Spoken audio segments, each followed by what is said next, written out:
Hi అండి. ఈరోజు అమ్మవారికి ఇష్టమైన నైవేద్యం అండి.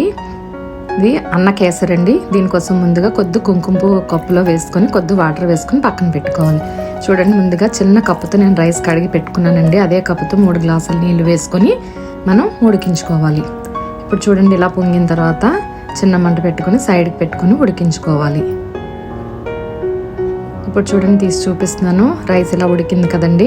ఇలా ఉడికిన తర్వాత మనం ముందుగా నానబెట్టుకున్న కుంకుమ పువ్వు వాటర్ను వేసుకొని కలుపుకొని మళ్ళీ మూతను పెట్టుకొని ఉడికించుకోవాలి. ఇప్పుడు చూడండి, ఇలా ఉడికింది కదా. ఇప్పుడు నేను కప్పు పంచదార తీసుకుని వేసుకుంటున్నానండి. వేసుకొని బాగా కలుపుకొని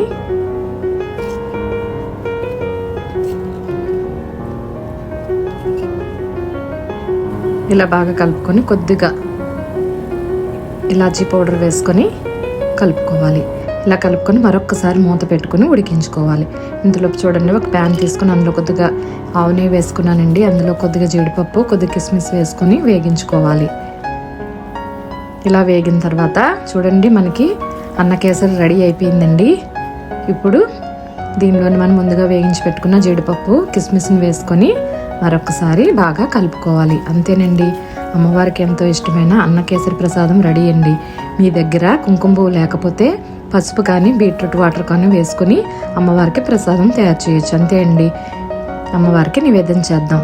అమ్మవారికి 9 రోజులు కూడా అన్నంతో ప్రసాదం చేయాలనే ఉద్దేశంతో నేను 9 రకాల అన్న నైవేద్యాలు అమ్మవారికి తయారు చేశానండి. అమ్మవారికి నైవేద్యంతో పాటు మనం దానిమ్మ పండు గింజలను తీసి నవరాత్రుల్లోనే అమ్మవారికి పెడితే మనకి చాలా మంచిదండి. అంతే అండి, నచ్చితే లైక్ చేయండి, షేర్ చేయండి.